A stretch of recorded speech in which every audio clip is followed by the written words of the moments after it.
হরে কৃষ্ণ বন্ধুরা, আজ আমি এই ভিডিওতে বলবো 2024 সালে ঝুলন যাত্রা বা ঝুলন পূর্ণিমা কবে পালন করবেন ও কিভাবে বাড়িতে পালন করা উচিত। আরও বলবো এই দিন কি কাজ করলে ভগবান শ্রীকৃষ্ণের কৃপা লাভ করতে পারবেন। এই কাজগুলি করলে আপনার জীবনের সকল দুঃখ কষ্ট দূর হয়ে যাবে ও আপনার মনের সব রকমের ইচ্ছা পূর্ণ হবে। তাই জানতে হলে ভিডিওটি শেষ পর্যন্ত অবশ্যই দেখুন ও ভালো লাগলে ভিডিওটিকে লাইক শেয়ার ও কমেন্টে জয় শ্রীকৃষ্ণ অবশ্যই লিখবেন। তো চলুন শুরু করি। ঝুলন যাত্রা বা ঝুলন পূর্ণিমা হল হিন্দুদের গুরুত্বপূর্ণ একটি উৎসব। এটি বিশেষ করে বৃন্দাবন, মথুরা আর মায়াপুর ইস্কন মন্দিরে পালন করা হয়। আর যারা এই স্থানে যেতে পারবেন না তারা অবশ্যই বাড়িতে আনন্দের সাথে ঝুলন যাত্রা পালন করবেন। বৃন্দাবনে রাধা ও কৃষ্ণ ছোটবেলায় তার সখা ও সখীদের সাথে গাছের ডালে দোলনা বেঁধে দোল খেতেন। আর এই দোলনায় দোলার প্রেমলীলাকে কেন্দ্র করে দাপর যুগে এই ঝুলন উৎসবে শুরু হয়েছিল। এরপর থেকেই গৌড়ী ও বৈষ্ণবেরা এবং সকল কৃষ্ণ ভক্তরা এই প্রিয় অনুষ্ঠান ঝুলন যাত্রা বা ঝুলন পূর্ণিমা পালন করে থাকেন। 2024 সালে ঝুলন যাত্রা বা ঝুলন পূর্ণিমা কবে পালন করবেন তার সঠিক তারিখ ও সময়।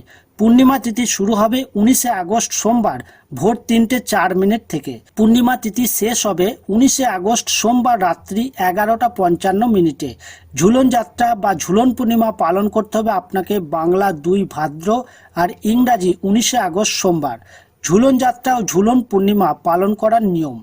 ঝুলন যাত্রার দিন সঠিক নিয়মে বাড়িতে রাধাকৃষ্ণের মূর্তি বা চিত্রপটের পূজা করুন। আর আপনার বাড়িতে যদি রাধাকৃষ্ণের মূর্তি না থাকে, যদি গোপাল মূর্তি থাকে, তাহলে তাকেই পুজো করবেন।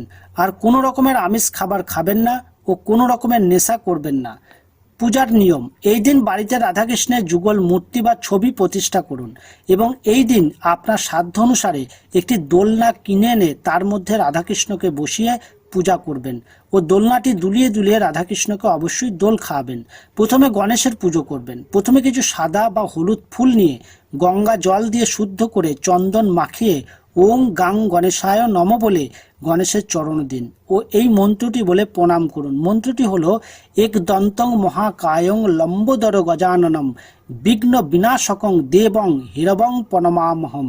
তারপর আপনি রাধাকৃষ্ণের পূজা করবেন। আপনার বাড়িতে যদি রাধাকৃষ্ণের মূর্তি থাকে তাহলে জল শঙ্খের মধ্যে প্রথমে দুধ দিয়ে পরে গঙ্গা জল দিয়ে স্নান করাবেন। আর যদি রাধাকৃষ্ণের চিত্রপট থাকে তাহলে মনে মনে স্নান করাবেন। স্নান করানোর পর রাধাকৃষ্ণের মূর্তি বা চিত্রপটকে হলুদ বস্ত্র দিয়ে সাজিয়ে দিন। যখন রাধাকৃষ্ণকে বস্ত্র দান করবেন তারপর একটু সাদা চন্দন ঘষে রাধাকৃষ্ণের কপালে দিন। এবার একটি তুলসী পাতায় চন্দন লাগিয়ে ভগবান শ্রীকৃষ্ণের চরণে দিন। এবার কিছু সাদা ফুল নিয়ে গঙ্গা জল দিয়ে শুদ্ধ করে চন্দন মাখিয়ে রাধা ও ভগবান শ্রীকৃষ্ণের চরণে দিন। এরপর আপনি ধূপ ও ঘিয়ের প্রদীপ জ্বালিয়ে ভক্তি ও নিষ্ঠা সহকারে রাধাকৃষ্ণের আরতি করুন। আরতির পরে এই মন্ত্রটি বলে প্রথমে ভগবান শ্রীকৃষ্ণকে প্রণাম করুন। ওং কৃষ্ণায় বাসুদেবায় হরয়ে পরমাত্মনে পুনত কেশ নাশায় গোবিন্দায় নমো নমো। অথবা এই মন্ত্রটি বলেও প্রণাম করতে পারেন। হে কৃষ্ণ করুণা সিন্ধু দীন বন্ধু জগৎপতে গোপেশ্ব গোপিকাকান্ত রাধাকান্ত নমস্তুতে। এরপর শ্রীমতী রাধারানীকে এই মন্ত্রটি বলে মনের ভক্তি দিয়ে প্রণাম করুন। তপ্ত কাঞ্চন গৌরাঙ্গী রাধে বৃন্দাবনেশ্বরী বৃষভানু সুতে দেবী তাং প্রণমামি হরিপ্রিয়ে। এরপর আপনার সাধ্য অনুসারে ফল ও মিষ্টি রাধাকৃষ্ণকে পিতলের বা কাঁসার থালায় বা বাটিতে ভোগ দিন। আর মনে রাখবেন ভোগটি মাটিতে দেবেন না, একটি কাঠের পিঁড়ের উপর দেবেন ও প্রত্যেকটি ভোগের মধ্যে একটু করে গঙ্গা জল দিয়ে শুদ্ধ করে নেবেন ও একটি করে তুলসী পাতা দেবেন। এরপর 5 মিনিটের জন্য ঘরের দরজা বন্ধ করে বাইরে অপেক্ষা করুন। 5 মিনিট পর হাতে তালি দিয়ে ঘরের দরজা খুলে ভোগটি প্রণাম করুন ও তারপর ভোগ সরিয়ে নিন ও জায়গাটি ভালো করে পরিষ্কার করে দিন। তারপরে বাড়ির সকলে মিলে রাধাকৃষ্ণের প্রসাদ গ্রহণ করুন। এবার দেখে নিন কোন কাজগুলি ঝুলন যাত্রা বা ঝুলন পূর্ণিমা দিন অবশ্যই করতে হবে। ঝুলন যাত্রার দিন ভোরবেলায় গঙ্গা স্নান করলে অত্যন্ত পুণ্য লাভ করতে পারবেন।